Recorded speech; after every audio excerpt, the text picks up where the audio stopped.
Señor, para que sigamos extendiendo el conocimiento y expandiéndonos en tu palabra. Permítenos ser humildes, comprender y entender tu palabra, Señor, desde la humildad, desde la necesidad de poder acercarnos a ti a través de la misma. En el nombre poderoso de Jesús. Amén y amén. Bien, mis amados, hemos estado rondeando lo que tiene que ver con culturas y religiones del mundo. Comenzamos con el cristianismo y apenas hemos comenzado. Bueno, entonces, esta semana queremos concluir con la parte ya de lo que tiene que ver con el cristianismo. Recuerde que la primera semana hablamos de por qué somos cristianos, por qué usted eligió la religión cristiana y por qué no otra en ese punto. También nosotros vamos a tratar de permear un poco la historia en el día de hoy que tiene que ver con el cristianismo. Más bien, refrescarle la memoria a muchos de ustedes, porque yo sé que esta parte histórica eclesiástica la manejan sin ningún tipo de dificultad. Entonces, lo primero que tenemos hoy es qué es la iglesia. Es decir, qué es la iglesia o desde el inicio, qué ha sido la iglesia. Y desde la parte doctrinal e individual, eclesial, nosotros hemos dicho que el término iglesia es un término griego, eclesia, ¿verdad? Que significa asamblea o reunión. Eso es así de manera sencilla y lo resumimos de esa misma manera. Ahora bien, ¿qué es realmente cuando hablamos de asamblea, cuando hablamos de iglesia o históricamente cuando nos referimos al cuerpo físico, ¿verdad? Y no simplemente al término eclesial, al grupo, a esa asamblea. ¿Será que por primera vez tuvimos una iglesia cuando Cristo vino o ya la iglesia existía como tal? Es decir, Dios había planeado que la iglesia comenzara en la época de Cristo o ya teníamos una iglesia. Bueno, si nos vamos al término mismo, ya la iglesia existía. O sea, la asamblea y la reunión ya existía. Lo que hizo Cristo fue direccionar más bien a ese grupo que ya estaba. Cristo le dio dirección, Cristo le dio norte, Cristo le dio sentido, Cristo le dio a un grupo una identidad auténtica y proporcionó su vida, ¿verdad? Para volvernos al Padre. Entonces, ahora no simplemente tenemos un grupo o una asamblea, ahora tenemos un grupo y una asamblea redireccionada, conectada con el Padre y en camino a la Nueva Jerusalén, que no había entonces en la asamblea pasada o en la iglesia antes de Cristo reformar todo, porque nosotros hablamos de Wingler, nosotros hablamos de Martín Lutero, nosotros hablamos de Zwinglio, nosotros hablamos de John Calvin, nosotros hablamos de una serie de reformadores que se dieron durante la historia, el mismo Agustín de Hipona. Sin embargo, hay que decir que el mayor reformador de la historia es el mismo Cristo. Es decir, le dio un giro a la asamblea y no solamente le dio giro, también le dio sentido y estructura. Entonces, a eso es que nos referimos. Cuando hablamos de iglesia o de la existencia misma. Por ejemplo, hay un escritor muy famoso, teólogo, conocido como Warner Grandin. Él dijo que la iglesia es la comunidad de todos los verdaderos creyentes de todos los tiempos. Es decir, para Grander no hay una iglesia ahora o una iglesia pasada. Para Grander siempre ha existido la iglesia, todo el tiempo.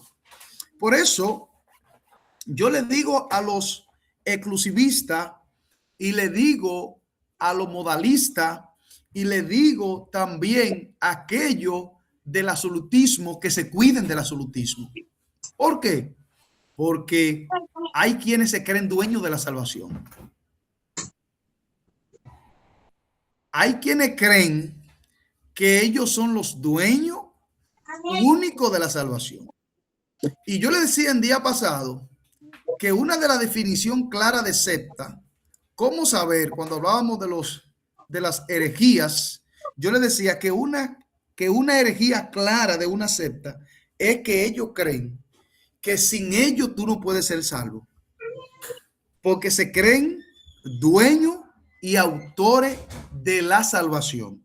Y eso es un peligro, ¿eh? Eso es un peligro. Entonces, durante la historia, desde que nosotros nos remontamos al primer siglo de la historia de la era cristiana, nosotros vemos grandes reformadores, pero el mayor de todo lo fue Cristo Jesús, dándole sentido a la asamblea, dándole sentido a la iglesia. Y hoy nosotros podemos decir, no es como muchos dicen, Cristo fundó la iglesia. No, ya la iglesia estaba fundada.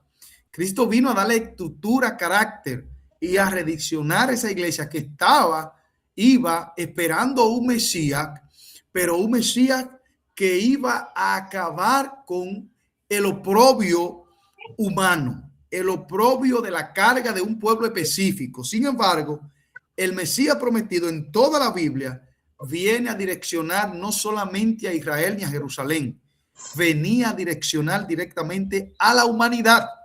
Por eso Juan, en el versículo más famoso de toda la Biblia, en Juan 3:16, él habla claro y habla de esa reforma y de la terminología reformadora. Y dijo que había Dios enviado su único hijo al mundo para que todo el que crea sea salvo a través de él. Es decir, no es simplemente un grupito exclusivo, ni una ciudad, ni un pueblo, ni una etnia. No, estamos hablando del mundo. Koismon, el término en griego, para implicar que todos están dentro de esa reforma llamada cristológica. Bien, entonces, señores, es importante esos datos. Desde la primera o desde el primer siglo, nosotros tenemos la reforma hecha por Cristo. Por eso, desde hace más de 1700 años, desde el año 300, después de la era cristiana, se está hablando de un antes y un después. Antes de Cristo, después de Cristo. Sea usted religioso o no, sea usted ateo o no, cuando va a hablar de la historia, tiene que hablar antes y después. Es decir, que la reforma que marcó la historia y que inició un punto de partida con referencia al cristianismo, lo hizo el Cristo mismo, que nosotros creemos, adoramos, creemos que resucitó de los muertos y le esperamos su regreso para llevarnos en victoria a la nueva Jerusalén.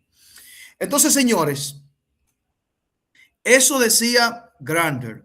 Para él, la iglesia es ese grupo, ¿verdad?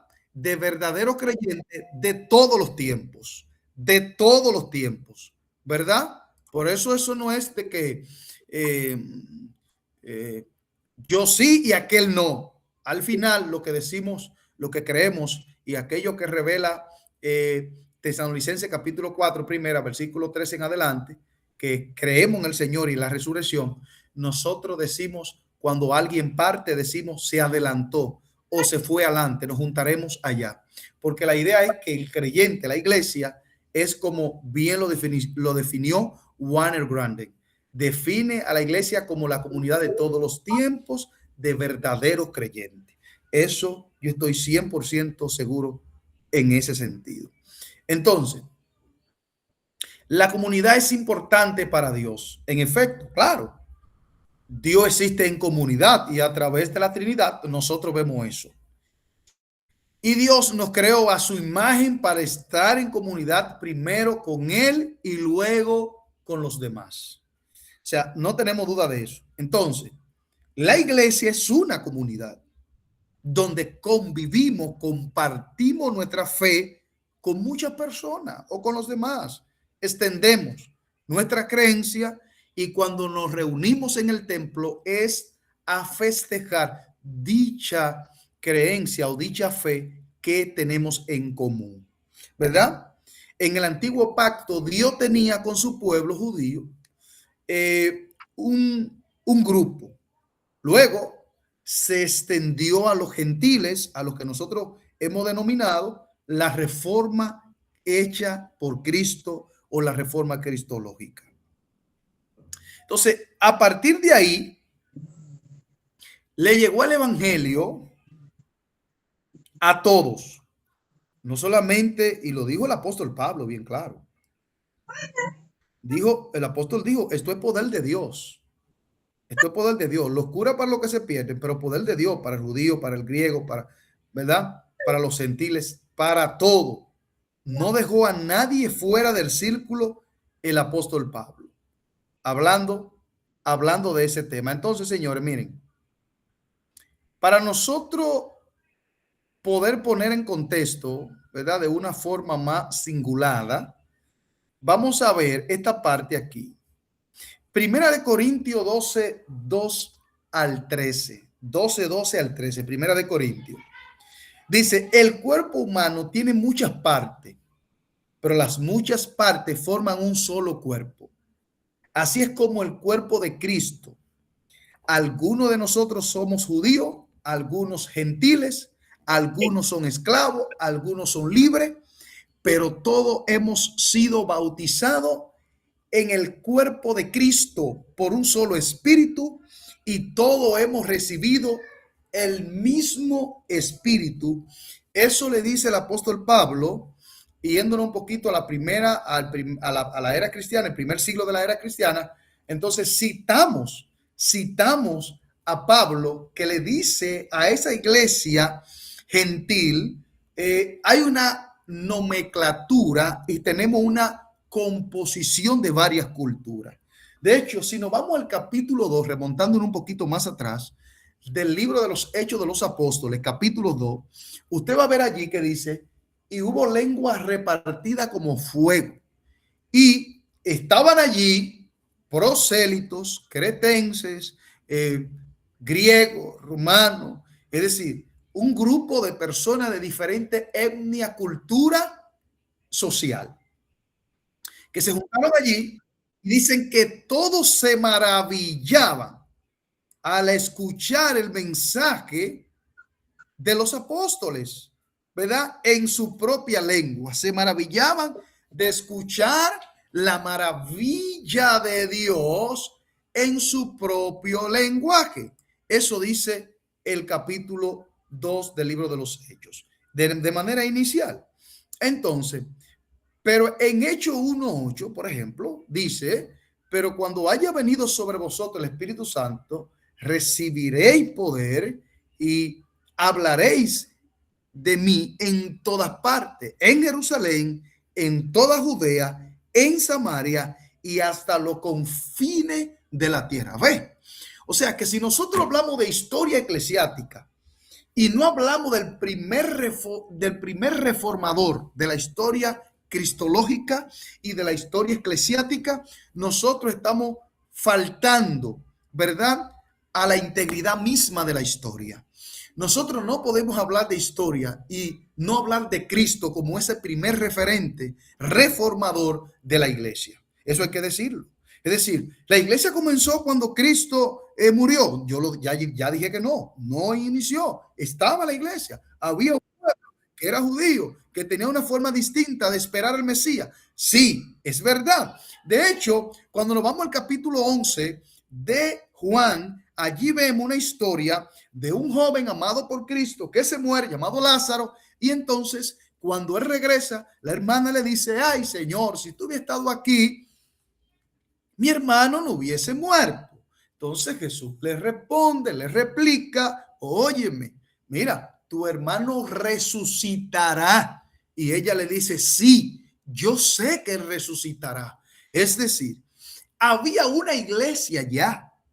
Ahora Jesús es lo que viene a darle dirección a esa iglesia que ya había. Noten eso, claro, con este punto. Entonces, había una iglesia y Cristo le dice, señores, yo lo sé. Yo sé, la mujer le dice, sí, yo sé que él va a resucitar. Jesús le dijo, yo sé que él va a resucitar en la resurrección de los días postreros. Es decir, ella no estaba faltando a la verdadera teología. Ahora Jesús le está diciendo, por si no te has dado cuenta, yo soy la resurrección la vida. Le está diciendo el Yeshua HaMashiach.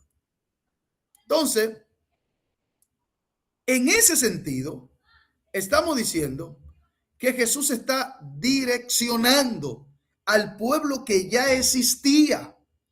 Y si nos vamos a Romanos capítulo 11, vamos a ver allí el injerto de Israel y el pueblo gentil, el pueblo no judío. Ahí en Romanos capítulo 11, lo invito a que le eche un vistazo cuando usted tenga un tiempecito.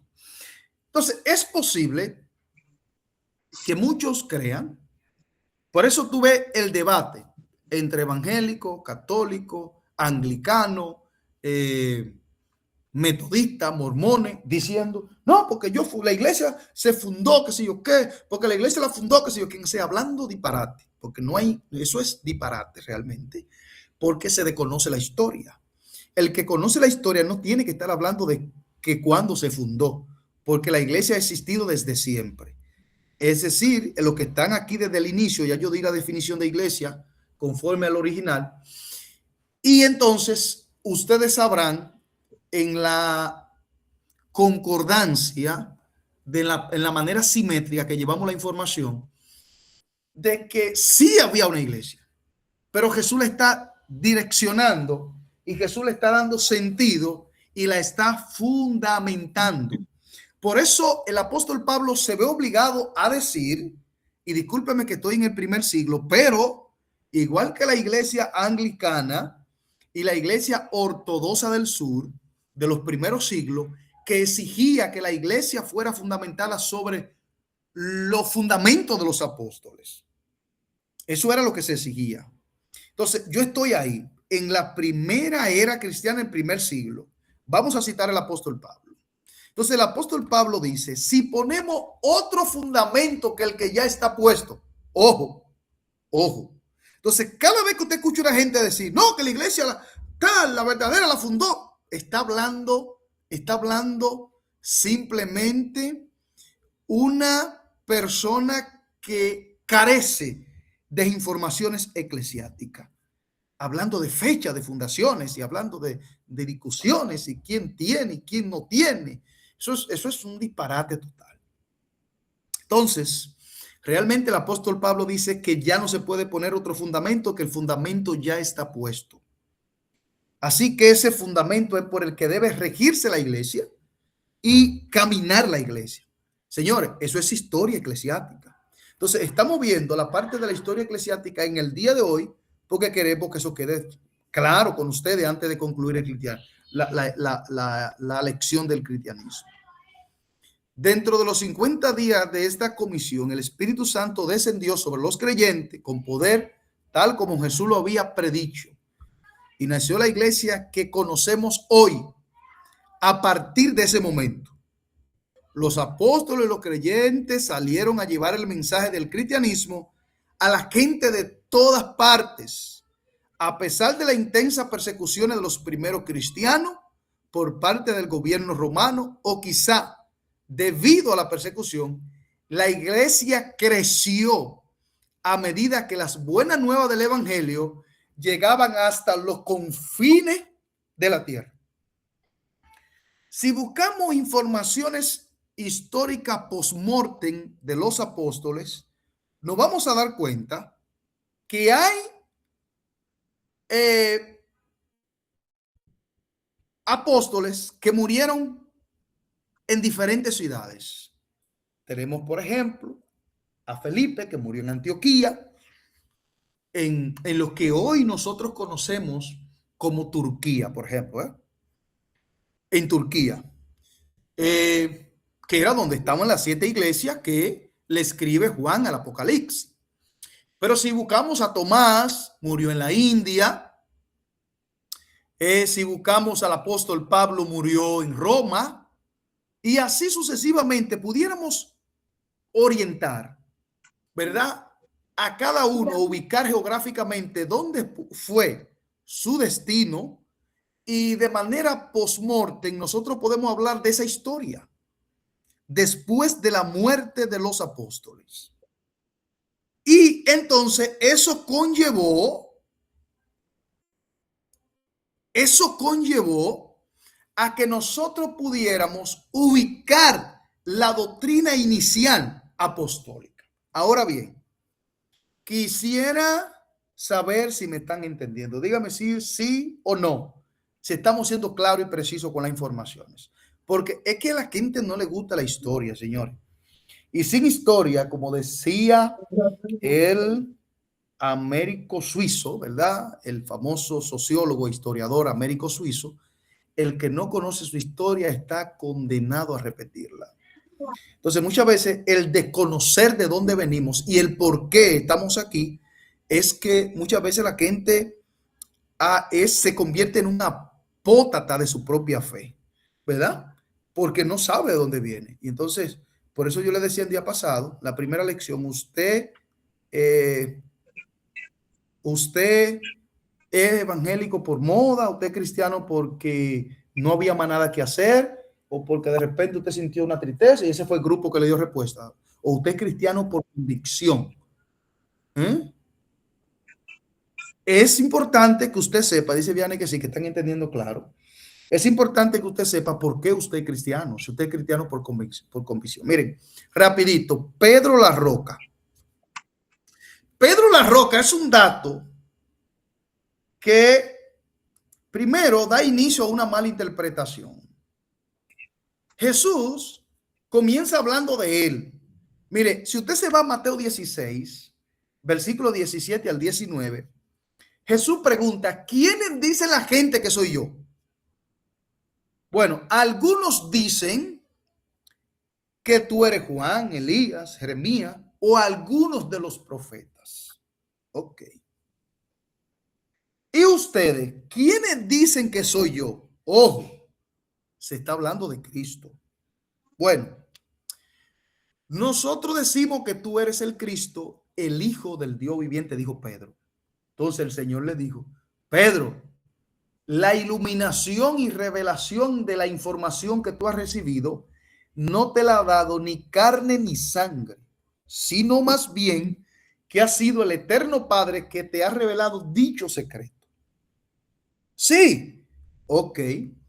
Y yo también digo que tú eres Simón Pedro. Y sobre esta roca, no sobre Pedro, no, sino sobre lo que Pedro ha acabado de revelar. ¿Qué ha revelado Pedro? Que Jesús es el Hijo de Dios, es el Hijo del Dios viviente. Entonces, él le dijo, yo también digo que tú eres Pedro. Tú eres Simón Pedro, coma. Y sobre esta roca, no sobre Simón, sino sobre la roca que Pedro acaba de descubrir por revelación, sobre esta roca edificaré mi iglesia. Y la puerta de la muerte no prevalecerá contra ella. Es decir, eso fue una profecía y esa profecía se cumplió. ¿Cuándo se cumplió? En el primer siglo.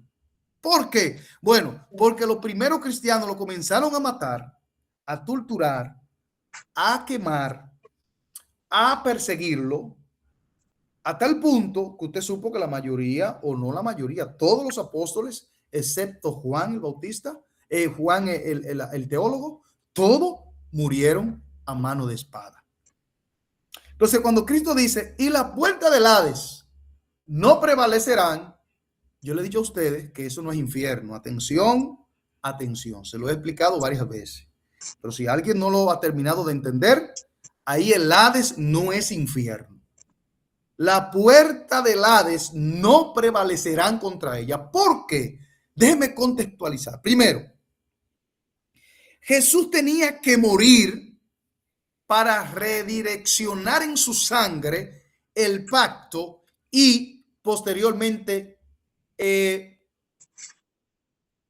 reconciliar al mundo con Dios, con el Creador. Entonces, el primero que tenía que morir es el que está haciendo la reforma, que es Cristo. Entonces, Cristo está poniendo como pie de partida que la muerte no iba a prevalecer. ¿Pero por qué? Bueno, porque el primero que tenía que morir era él. Luego, más adelante, en el capítulo 16 de Juan, Cristo hace una revelación conmovedora.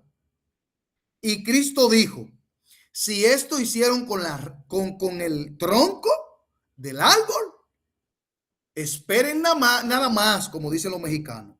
Esperen tantito lo que le harán a las ramas. Es decir, la iglesia estaba permeada de violencia, pero no la iglesia. Estaba permeada de violencia porque querían quitarle.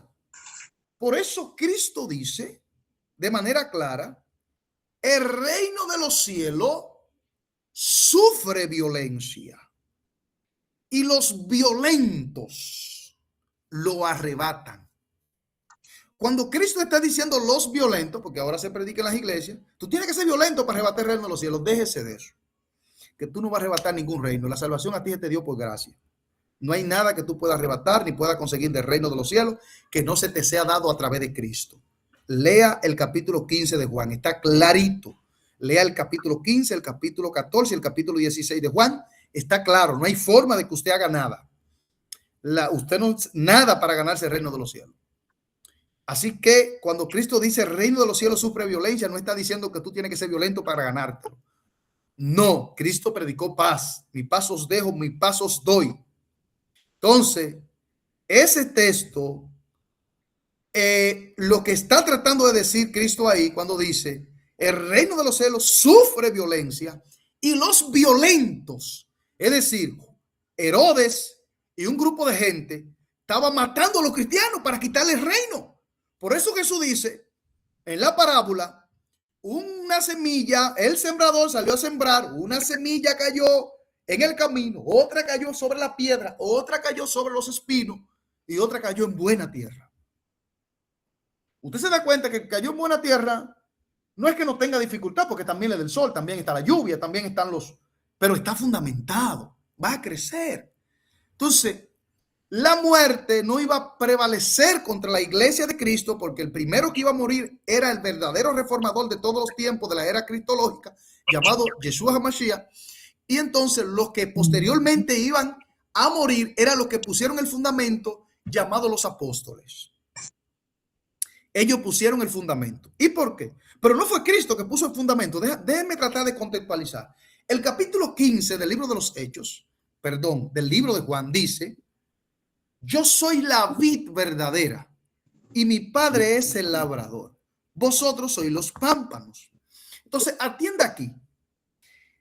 Jesús es la tierra, es el terreno.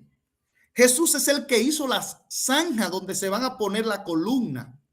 Pero quienes ponen la columna son los apóstoles.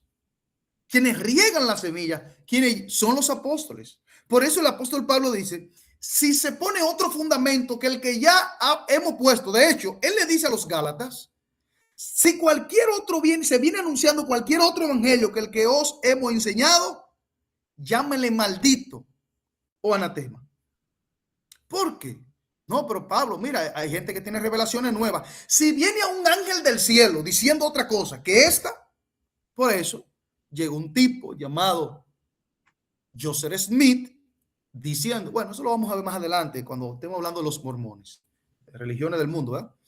Pero un tipo diciendo que una tabla que tenía que decir qué cosa, que dos tablas de oro, que un ángel llamado Veroni, una locura total. Pero ya Pablo había advertido a los galaxianos de que cualquiera que viniera a un ángel, oiga, y Pablo dijo un ángel. ¿Por qué Pablo dijo un ángel? Pero todos los días había un grupo de gente soñándose de que un ángel le apareció y le dio una revelación nueva. ¿Qué usted cree que pasó con Mahoma, el Islam? ¿Usted cree que es la historia nueva? En el año 627, después de Cristo, Mahoma también se inventó una historia de que un ángel le dio dos tablas, igual que a Moisés. Señores, un sinnúmero de lo que era.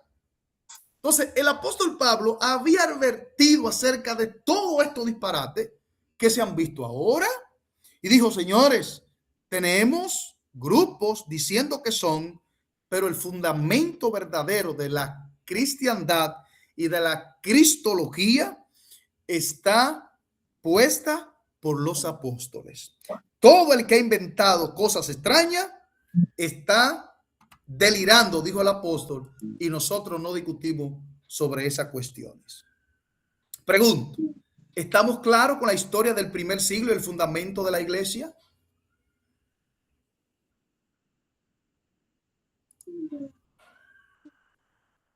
Qué bueno que estén claros. Bien, ahora vamos a avanzar unos 300 años más adelante para que ustedes sepan qué pasó ahí. La iglesia creció y se unificó. En el 312 al 325 más o menos, Constantino, porque ahora hay un tema que Constantino quería conglaciarse con la iglesia, dice un grupo, no hay sustento histórico para decir que Constantino se quiso conglaciar con la iglesia.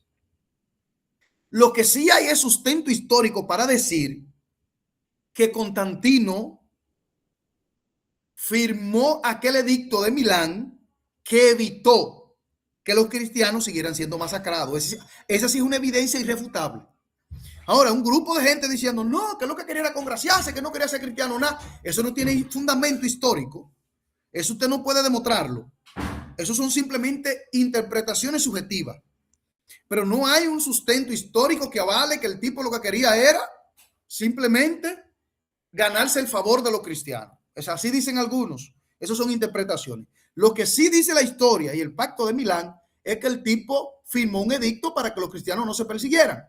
Los cristianos se unificaron, griego, romano, judeo, judeo-cristiano, y entonces se conformó la iglesia, que por muchos años, como Constantino se convirtió en cristiano ahora, es el emperador, bueno, pues, y firmó el edicto de Milán, bueno, pues se le tenía cierto respeto a la iglesia de Roma.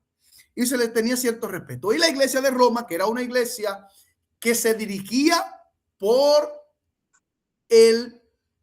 los escritos apostólicos, pero entonces comenzó la política gubernamental a entrar dentro de la iglesia. Eso causó un gran problema. Porque entonces la iglesia se divide en varios grupos. Se divide. ¿Era la iglesia cristiana la que predominaba en el Imperio Romano? Sí, señores. Sí, señores. Pero entonces, cuando en el 613, me parece, si la memoria no me falla, que comienza la idea de un líder absoluto llamado Papa. Usted sabe que Papa es como una palabra italiana, como un acróstico de una palabra italiana que significa como el obispo de Roma. Eso es lo que significa básicamente, Papa, porque a veces la gente lo confunde con un tubérculo o lo confunde, una papa. No está hablando del tubérculo como tal, tampoco está hablando de papá sin acento, no, es un juego de palabras, fuera como si fuera un acróstico, ¿verdad? Que conjugaras varias palabras y terminar en papa, que es como el obispo de Roma, que es lo que quiere decir en su contexto. Entonces, de ahí en adelante comenzó el problema. Entonces, la iglesia se divide en la iglesia ortodoxa del sur y la iglesia ortodoxa romana. Entonces, comienzan las divisiones y comienzan a crearse cierta dicotomía, y entonces surge este señor, el obispo, que Agustín de Hipona, que planteó varias tesis. Surge Tomás de Aquino, surge Zwinglio, surge Juan Calvino, surge entonces también este muchacho llamado Martín Lutero. Pero en el 1054 se dio un acontecimiento, yéndonos un poquito más adelante, llegando a la Edad Media, antes del 1517, de la gran reforma de Wittenberg, de la 95 tesis de Lutero. Ahí se dio un evento importantísimo que usted tiene que conocer. Importantísimo. ¿Usted sabe por qué? Porque mucha gente le va a venir a usted a hablar de patraña y de inventos raros. Porque lo más que hay gente inventándose cosas en la historia. Señores, la historia es para leerse. En el 1500, en el 1054, apúntelo, 1054, se produjo una división de 4 grupos, porque ahora se ve al protestantismo del 1517 como la fábula.